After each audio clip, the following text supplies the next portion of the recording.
A little 3-minute discussion, wasn't a long conversation, right?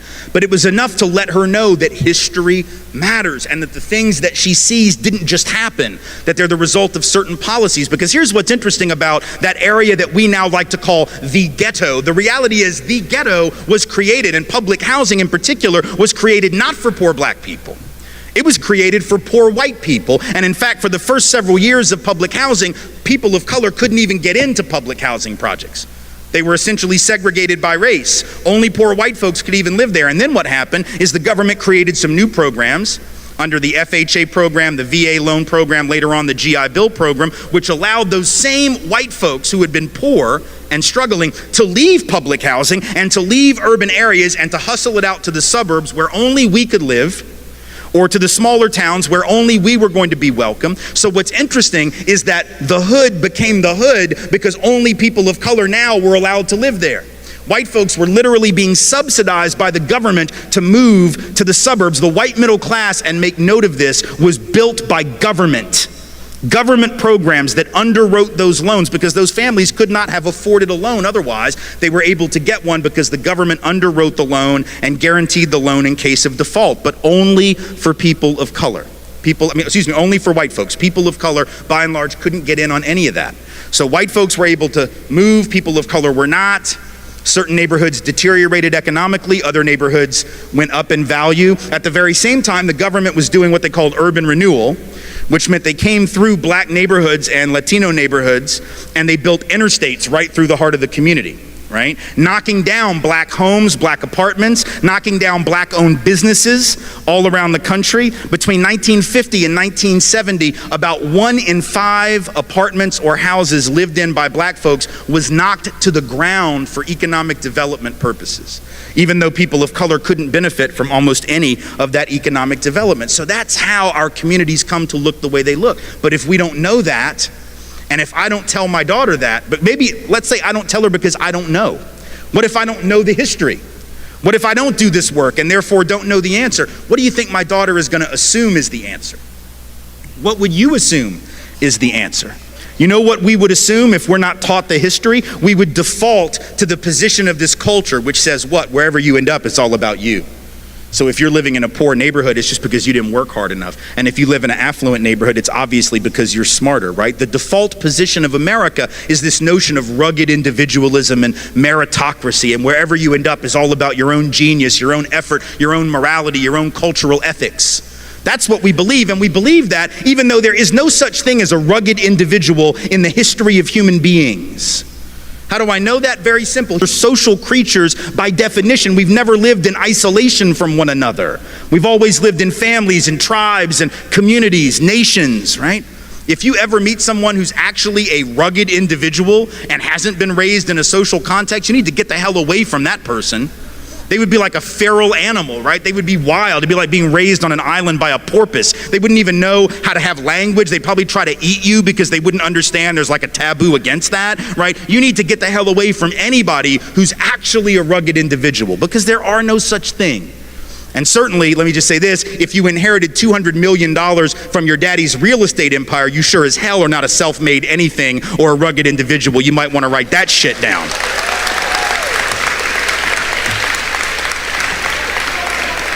So there is no rugged individual anything. We're all social beings. Some have had opportunity, others have not. Unless we're honest about that, unless we're willing to have a conversation, we end up misleading ourselves and we can't understand what we're seeing. And then if we can't understand it, we're not going to fix it, right? We're not going to fix the disparity in housing if we don't understand where it came from. So if the data says, and it does, that white folks on average have 15 times the net worth of black folks, 13 times the net worth of Latino folk, right? We just assume, well, we must have worked harder. Is that right? That's interesting because actually the black folks and brown folks have done some of the hardest work in this country ever since the country was founded. Were it not for the labor of African descended peoples, there would be no country at all. In fact, it was my family, white slave-owning family in the South that got black folks to do all the hard work because we were lazy asses and didn't want to work at all. White folks in the South on the plantation used to want to sit on the porch and drink mint juleps and have carriage rides rather than work, while black folks did all the real labor. And yet we decided that black folks are lazy, which I find fascinating. right? And then people write to me and say, well, these black people, they're just taking all the jobs. Okay, which is it, precious? Because it can't be both. People of color can't take all the jobs and be lazy. I don't ask much of racists because I expect very little. But you cannot be lazy and take all the jobs. Are we at least clear on that? Like, if you took all the jobs, you are like the opposite of lazy. If you are indeed lazy, you probably did not even take one job, let alone all of them. So I just need racists to get their damn story straight. That's all I ask. I just don't like moving targets. That's all, right? But if I don't tell my daughter the truth, she defaults to the position of the culture, and then she can't understand what the problem is. The same is true with policing. You can't understand the Black Lives Matter movement and the importance of it if you don't know the history and the relationship between law enforcement and black and brown peoples. If you understood that history, you wouldn't ask one question about why this movement is necessary and why it's righteous. If you knew that history, but you don't know it, and it's not your fault. You weren't supposed to know it, and nobody taught it to you, right? So you don't have to know that modern policing traces back to slave patrols. That black folks' first experience with law enforcement was having, you know who? Working class and poor white folks on horseback going around keeping black folks in line on behalf of the rich master that owned all the property. That sounds a lot like modern policing, because ain't no rich people policing, right? It's working class folks who are out there protecting the property of rich people against the depredations of poor people. That's what modern policing is, and it traces back, and we know that's what modern policing is, by the way, because we will lock you up for 10 years for $100 worth of food stamp fraud, but if you take $12.5 trillion on Wall Street, 20% of the net worth of this country, you will not do 1 day in jail. So we know that law enforcement has got nothing to do with enforcing the law. It's got nothing to do with good people and bad people, lawbreakers and the law abiding. It only has to do with controlling certain people. And black and brown folks know who those certain people usually are, because it's always been them. See, black folks know that it was cops who were involved in race riots and racial terrorism against black communities for the first 50 years of the 20th century. You didn't learn about that in class either, and that's not your fault. It wasn't taught, but in fact, every single year, just about from 1900 all the way to the 1930s, 1940s at least, there were race riots where white folks would just go into black communities, burn them to the ground, bomb them from the air, like in Tulsa, Oklahoma, rip people out of their homes, beat them in the street, and police sat by, watched it happen, and participated. That doesn't mean that every cop in the modern era is like that, but it means that black folks can be excused for being not so clear on the decency of police in their communities, because there's a history there. It was police who dragged black folks and white allies off of those sit-in stools at lunch counters in the South to enforce segregation. See, when your job is to enforce the law, and for most of American history the law was against you as a people, then enforcing the law means you are the first line of oppression. People of color know that history and need to be excused when they don't just get over it, because that continues. How do we know it continues? Very easy. We know from the data on racial profiling that black folks are twice as likely as white folks to be stopped and searched for drugs, even though white folks are more likely to have drugs on us on the occasions that we're searched. White folks use drugs and sell drugs at the same or higher rate than black folks and Latinos, and yet it is black folks and Latinos who in any given year make up 85 to 90% of the people who get arrested and incarcerated for a drug offense. See, people of color know that. And if we don't understand when black folks rise up and say Black Lives Matter. Well, what do you mean? All lives matter. Yes, sweetheart, I know they do. Yes, they do. And that is a totally irrelevant and unnecessary point to make. You see, you don't have to say all lives matter. We take that for granted. What we've never accepted in this country is that black and brown life matter. You have to proclaim that which is ignored, you see. That's why we have Black History Month right now and not White History Month. We don't have to have White History Month because we got May and June and July and August. And every other month where we learn about white folks, we don't have to call it that. See how slick that is? That's how white supremacy operates. You don't have to call it White History Month. You just call it history, and literature, and theater, and poetry, and art. You don't have to racialize where it came from, right? That's what Malefi Asante at Temple calls universalizing the particular, which is the hallmark of Eurocentric thought. Right? Not everybody's experience is the same. And so when certain people have been left out of all, you have to call that out by name. Because see, we've always said all, then we didn't mean it. We said all men are created equal, and we didn't mean that shit.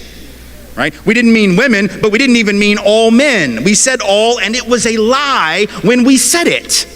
right? And so in a sense, when you say Black Lives Matter, to respond with all lives matter would be like going in a time machine back to 1971. Y'all won't remember this, those who were students, those who were older will. Around 1970, 71, 72, the big phrase was black is beautiful, right? There was this desire to take back the beauty narrative from a beauty industry, fashion industry, glamour industry that had hijacked it and denigrated black physicality and beauty, right? So folks were saying black is beautiful to reclaim a sense of beauty for themselves. It'd be like getting in a time machine, going back to 1971, hearing somebody say black is beautiful and tapping them on the shoulder and going, but we're all beautiful in our own way. Yes, shut up, we know. Not the point. It'd be like going back to the early 80s when the HIV/AIDS crisis started. And it took several years for the President of the United States to even utter the word. Ronald Reagan didn't want to even utter the word, let alone cut loose with funding to deal with the problem, until his buddy Rock Hudson died of it. And then all of a sudden he was willing to talk about it a little bit, right? So for the first several years, what'd you have? You had activists out in the street. You had ACT UP, gay men's health crisis, out in the street demanding research and funding for HIV/AIDS, right? And what they were saying in effect was people with AIDS lives matter. That wasn't the actual phrase, and we didn't have hashtags, but that was essentially what they were saying, right? People with AIDS lives matter, and we need to pay attention, because right now we're not paying attention to that. And we don't seem to believe it as a society, so we need to start believing it. It would be like getting in a time machine, going back to 1983, 82, in the middle of an ACT UP event or a gay men's health crisis event, and shutting down the protest by saying, yeah, but what about pancreatic cancer? People die of all kinds of things, right? Sort of not the point. You have to proclaim that which is ignored. And if we know the history, we understand that, right? Because if we know the history, we know that it is indeed black life, and I would suggest brown life, life of color generally, indigenous life, that is usually denigrated, demeaned, ignored. On a sexual level, it's trans lives that are demeaned, ignored, right? It's women as women. So sometimes you got to proclaim that which is not in the obvious frame of reference. There's nothing pernicious about it. It's not about saying black lives are worth more than other lives. It's about, damn it, these lives actually do matter. And even though the history says they don't, we're here to tell you that they do. And there's nothing wrong about that at all. But if you don't know the history, it might seem untoward. And I get it. And again, it's not your fault that you don't know the history, but it is our responsibility to learn it and then apply it to what we see. Same is true with immigration. This immigration drama that we have right now is only possible because we don't understand our own history. As a country, and particularly those of us of European descent, we have lied to ourselves about how we got here and for what reason. See, black folks know why they're here. Native peoples know why they're here and how they got here. A lot of Asian folk know, particularly if they're Chinese American, they know they got here because their ancestors were brought over to work on the railroads by the railroad barons who didn't care if thousands of them died laying track 19, 20 hours a day. But for those of us who are from Europe, we have this fiction that we've told, and we believe it, even though there's no truth to it. You know what the fiction is? It's two parts. Number one, we say things like, with regard to Mexicans coming over the border, with regard to immigrants coming up, but only that border. That's the only one we care about, right? The southern border. I find that interesting. We're not flipping out about Canada, right? We don't have any of the Minutemen or the anti-immigrant groups sitting off the coast of Nova Scotia with a gun and a scope trying to like pick off the sneaky Canadians that are trying to sneak in here for our superior healthcare system,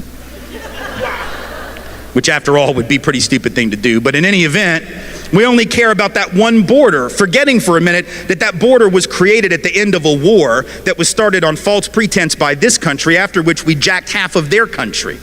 And you weren't taught that in school either, because our history books aren't interested in telling the truth. They tell this very patriotic history that has no relationship to the fact. So that border is artificial. Mexican folk who are coming here, documented or not, let's be clear, are coming home. Their families were here before our families were here in almost every instance. But we forget that, and then we say things like, well, I don't mind them coming, I just want them to come legally like my people did. The hell does that even mean? Come legally? There was no law to break when our people came. The fact that we didn't break a law that didn't even exist, you don't get cookies for that. You don't get like a pat on the back and a gold star because your great, great, great whatever was law abiding when there was no law that he could have violated, even if he wanted to. But we've told this lie that we came for these upstanding principles. So we'll say things like, well, you know, our people came for liberty and freedom, democracy. These people are just coming for stuff.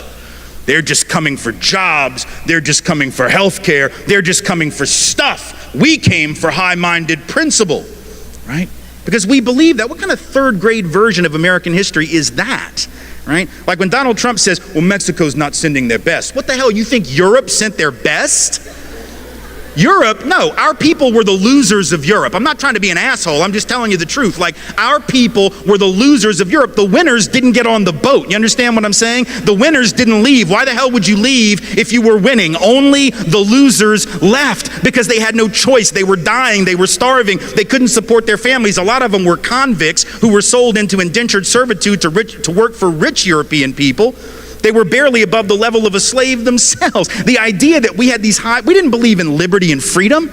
And we know that because once we got to the colonies, we set up the opposite of liberty and freedom. And I don't just mean that for like black folks and native folks. I mean even for other white folks. Like, we spent most of the time in the early colonies trying to figure out who the witch was, right? It was like, well, you're not a Christian. Well, no, you're not a Christian. Well, no, you're not a Christian. I'm going to hang you from a tree. Really? Well, I'm going to drown you in the stream. Well, I'm going to set you on fire. Like, that wasn't liberty. The colonies were some of the least free places in the history of the cosmos. But we act like we came for liberty, and they're just here to take advantage. Let's be clear. Our people didn't come for liberty. They came for stuff. They came for stuff like land. They came for stuff like opportunity. They came for stuff like the ability to feed their families, and there's no shame in that. None at all. But just like there's no shame in our families having done that, there's no shame in brown families doing that and coming over that border from Mexico, Central America, wherever else they might be coming. There's no shame in any event, but we've told a lie. It's like we have this image in our head that sometime in like 1650, this was a common scene in England. All the nice white noblemen got together, and one of them gathered his children around the fireplace in the middle of the 1600s and said, well, now, children, I think you'll agree with me that we're doing quite brilliant here, and we have this big mansion, and we have all this gold, and you remember last week when the king invited us to the palace, and you played out in the garden with his children. I know it was brilliant, right? It was great. I bet it was lots of fun, but Daddy thinks that we need to stop all that nonsense and maybe strike out on an adventure. So here's my plan. Even though we're doing so well, even though we pretty much run the show here in England, I think that what we should do this summer, follow me, stick with me, I know it's going to be a stretch, but I promise it's going to be great, is we should get on a big boat. A rickety old ship. I don't even know if it's seaworthy, children. It might sink. We might be eaten by sharks. We might get hijacked by pirates. We might get scurvy and die a horrible death. However, I think you will agree it will be an adventure, a great one indeed. That did not happen.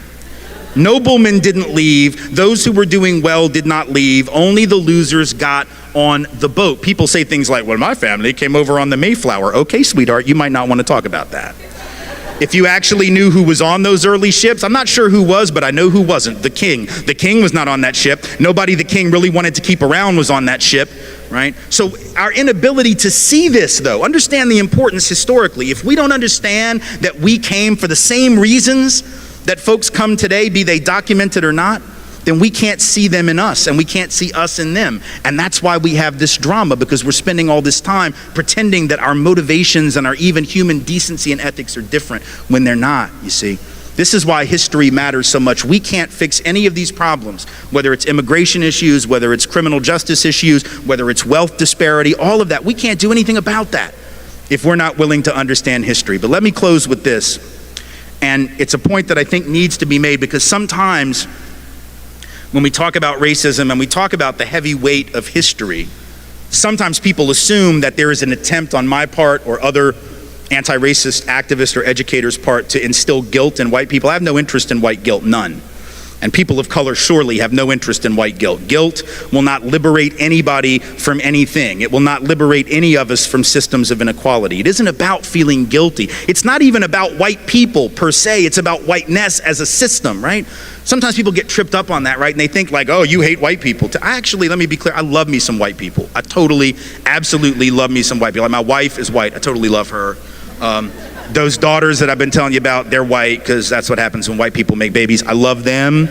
My mom, love her, nice white lady. And my dad and I don't get along, but it's not because he's white. It's about some other shit that we don't have time to process tonight. But if you read my book, White Like Me, you'll know what some of that is.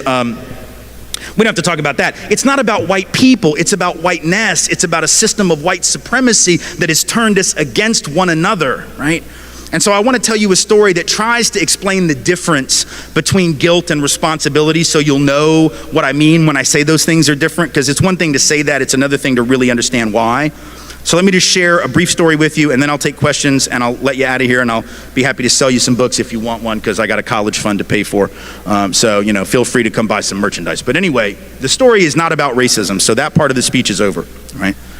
It's not about oppression. It's not about privilege. It's not about inequality. It's about something totally different. But I think the story has a lesson in it about those subjects. So it has to do with something that happened to me when I got out of college. I graduated 26 years ago this May from Tulane University in New Orleans. And when I graduated, for some reason, I'm still not totally clear on this, I thought it would be a really great idea to move into a very large house with 9 other people.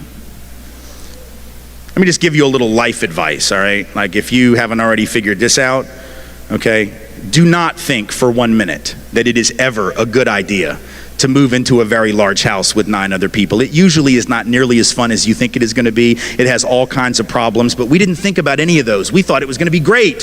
Why? Because it was going to be cheap. And we needed that because we were broke, right? We were right out of college. We didn't have any money. Rent was $525 a month. I don't mean per person, I mean total, right? So again, not good at math, but I can do those numbers. $52.50 per person per month, man. You add the cable bill, the utility bills, we split the food, right? It's still less than $100 a month. So like on that level, this was a great idea, right? This was brilliant, right? $100 a month, man. Even in 1990 dollars, that was good, right? It'd be ridiculous today, but it would be good even by 1990 standards. So on a financial level, it made sense. But about 6 weeks into this little experiment in communal living, we came to understand, or at least I did, why it had been a terrible mistake. And this is what happened. I was working downtown and I was living uptown. So I get on the streetcar to come back uptown in New Orleans. I get off the streetcar, I walk, 5 blocks or so into the house on Robert Street. I go up the steps at 1805 Robert. I open the door and I'm met by this incredible smell. And I mean that in a good way, which is important to point out, because when you live with 9 other people, there's all kinds of smells. They're usually not good. This one was actually really nice. It was the smell of dinner being cooked for the whole group, because we also took turns making dinner for each other. And this particular night, one of my roommates was making dinner. On the left front burner of the stove, there was this big pot of gumbo, right? And man, that's what you do in New Orleans. Big pot of gumbo, and it smelled good, and it looked good, and it even had shrimp in there. Not many, like I said, we were broke, but it had like 3, right? 3 of those really little bitty ass shrimp. Those shrimp that are like so small, right, that they make jumbo shrimp look like lobsters or something, right? And so I looked at it and I smelled it and I thought, man, that looks great. And when my roommate asked me if I wanted any, I normally would have said yes, but as it turned out, I didn't know he was going to make gumbo for the night, and so I'd already had dinner downtown before I came uptown after I got off work. So I said, hey man, I already ate, but do me a favor, smells great, looks great, take me some of that, put it in a container, put it in the fridge, I'm gonna take it to work tomorrow for lunch. And he said, okay, great. And so he does that, and then I go upstairs and listen to music, watch TV, hung out with some friends or whatever, and did whatever we did for fun in 1990. There wasn't much. Like social networking in 1990 was pretty much you just walk down the hall to your roommate's room and you're like, hey, what you doing? And they were like, nothing, it's 1990, there's nothing to do, go back to sleep. Get with us in like 15 years and there'll be something maybe, or 20 years, right?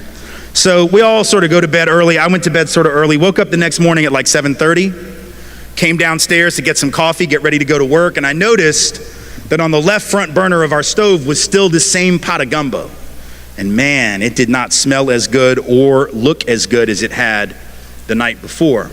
And my roommate had neither saved any of it for me, nor had he cleaned it. So I was pissed on 2 levels, right? Now the food had gone to waste. I definitely wasn't going to eat it now. But he also left the mess for me or, maybe one of the other roommates to clean. So I sat there and I thought about what I wanted to do. Part of me wanted to wake him up, right? Get him to clean it, give him hell for it. But then I thought, no, I'm going to be nice. I'm just going to clean it. I'll take it up with him when I get home. So I took the pot of gumbo and I brought it over to the sink and I got the brush and the soap and I started running the water into the pot of nasty day-old gumbo, and I stopped myself halfway through. And I said, man, I don't have to clean this. This isn't my mess. I didn't even eat any of this, let alone did I make it. So now I'm feeling really self-righteous because I'm talking myself out of doing the hard work, right? So now I feel real smart. So I take the pot of gumbo and I put it right back where I found it on the left front burner, right? And I walk out the door, head held high, knowing that I had not been suckered into cleaning somebody else's mess, right? So then I come back that night at about 6:15, 6:30, and I see one of my other roommates making dinner on the right front burner of the stove. But on the left front burner, right where it had been now for 24 hours, is the same pot of gumbo getting nastier, more disgusting, more crusted on the sides of the pot. I looked at my roommate, I'm like, man, what are you doing? Like, I know you can smell dinner from last night. How the hell can you make dinner for us now on the right front burner when it's right under your nose? Why don't you clean that? And he looked at me and said, hey man, I didn't make the gumbo. I didn't even eat any of the gumbo. I wasn't even here last night. How about you? I said, hey man, not me. And now we both felt self-righteous and we knew what it meant. He looked at me and said, so, you want some lentils and rice? And I said, absolutely.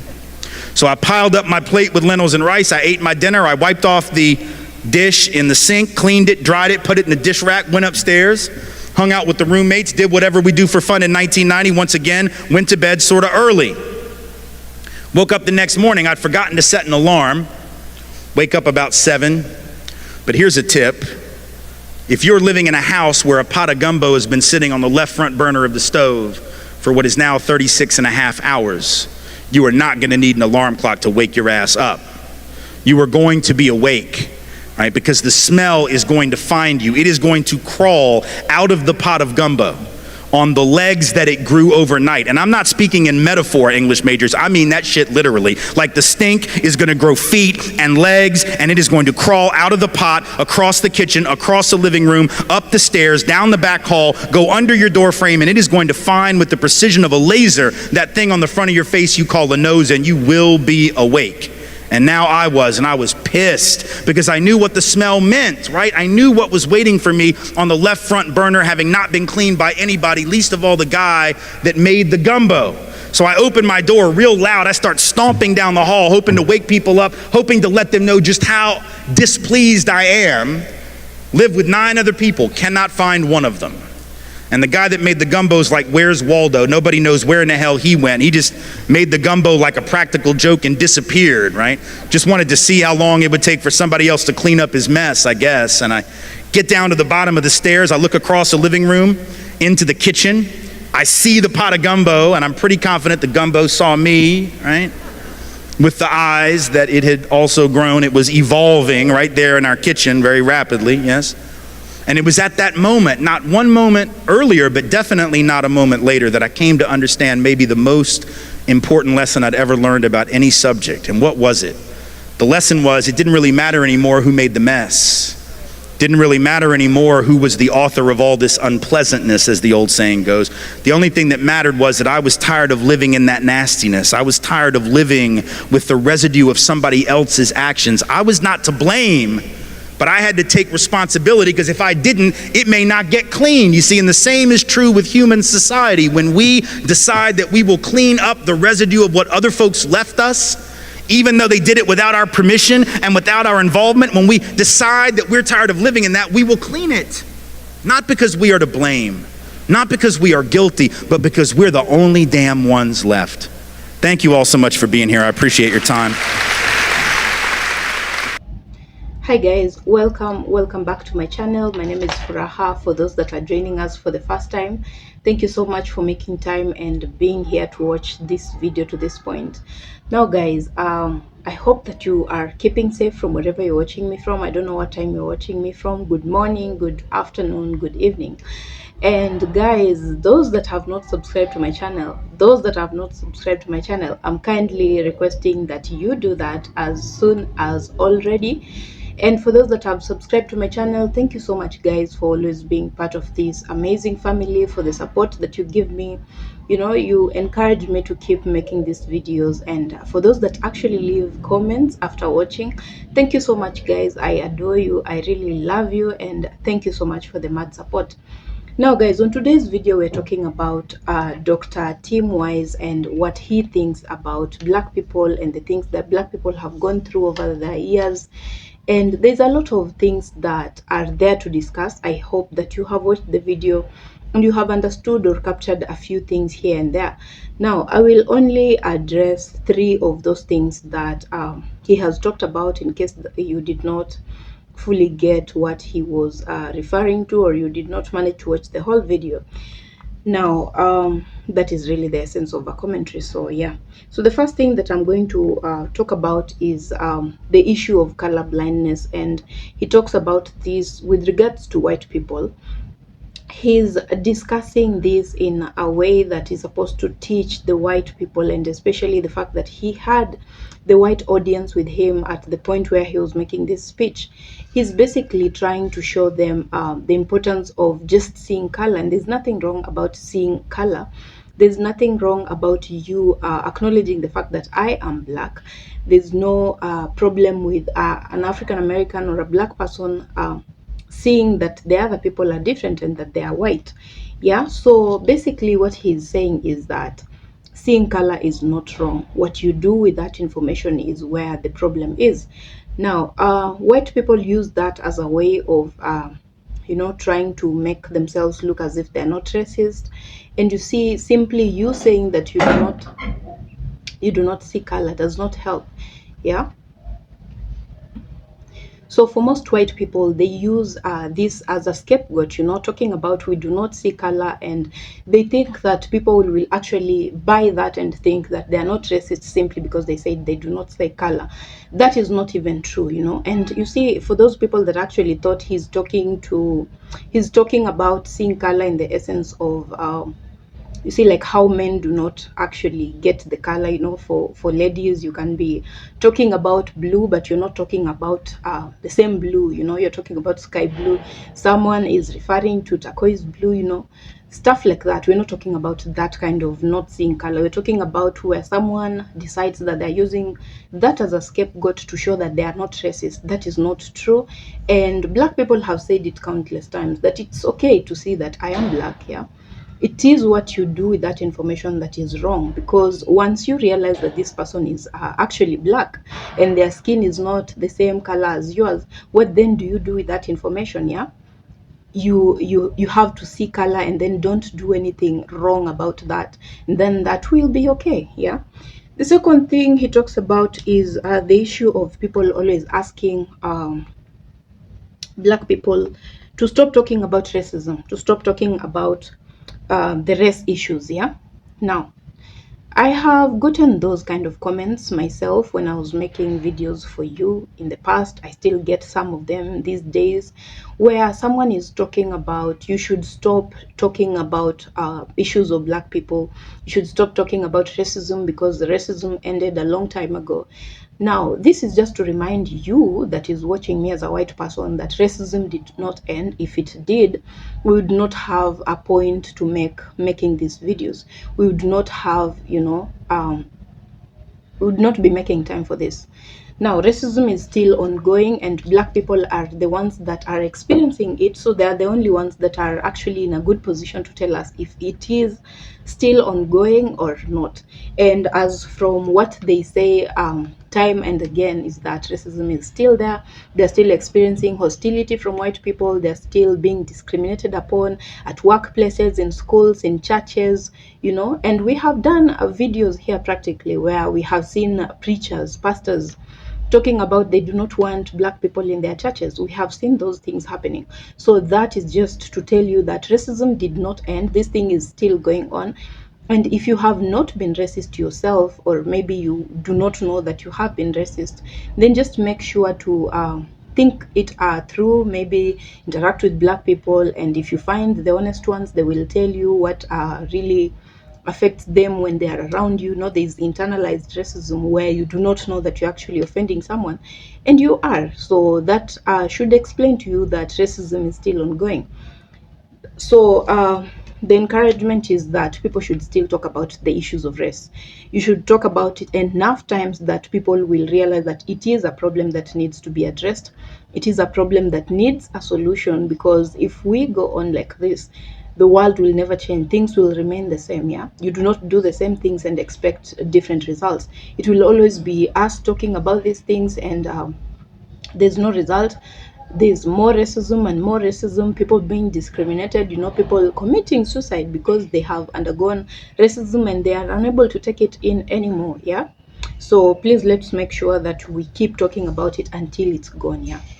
So the other and last thing that I would want to actually talk about, as from team wise, Dr. Team wise, is the fact that people should stop. And when I'm talking about people, I'm talking about especially white people and the people of the other races that are actually racist to black people, that they should stop invalidating lived experiences. Now, invalidating lived experiences, I think, is self-explanatory. It is a situation where you hear what someone is saying about what they have experienced, what they did not like about whatever was happening to them. And instead of you listening to understand, you're listening to argue, you're listening to, tell them what they should or should not have done in that situation. You're not listening to understand, you're listening to respond, which is wrong. You are invalidating the lived experiences of these people. If they say that they have experienced racism and you come over here and say racism ended a long time ago, you are invalidating the fact that they are going through that thing and they are complaining about it. So yeah, those are the three main points that I would like to highlight from Dr. Timwise. I know you guys might have captured a few more. You could share that in the comment section, what you have learned, what you think you have to add on whatever he has said about this discussion, and what do you agree with, what don't you agree from Timwise's speech. And yeah, basically that's it. Now guys, for those that have not subscribed to my channel, and those that actually come to the comment section after I have begged you to subscribe to my channel, and then they come over and tell me that they actually forgot to subscribe to the channel, please, I am begging you to remember to subscribe today. Be part of this amazing family. We share a lot of stuff to do with African Americans and black people in general, the things that they experience, the things that need to be changed, the things that they are happy about, the things they're not happy about. And if you are into that kind of thing, please consider subscribing so that we can be one big family, share these things, experience things together, and yeah, we will learn as we go by. So the main interest of this channel is to make sure that we are learning, we are unlearning, we are relearning things, because you grow older and realize that there's a lot of things that you actually did not know, or the things that you knew and then you find out that you do not know enough about them. So we are here for that a specific reason, to make sure that we do the differences and make sure that we learn at least something a day. Yeah, so please subscribe to the channel, share the video to your friends and family or like-minded people, leave a comment. At most, leave a comment in the comment section below. Give this video a super thanks, a thumbs up, leave a like, all those things, guys. Give me the support as you always do, and I really appreciate each and every one of you for the massive support that you give me each day. I hope that you're also keeping safe from wherever you're watching me from. Um, yeah, it's been a few days before I made a video, and I hope that you have been well and coping for that whole time that I have not been with you guys. And just remember to be nicer to the other person today. Be nicer to the person next to you today, be it at work, at home, the people that you interact with in the at the bus station, yeah, stuff like that. So just remember to be nicer to someone today, and I will see you on my next video, guys. Bye for now.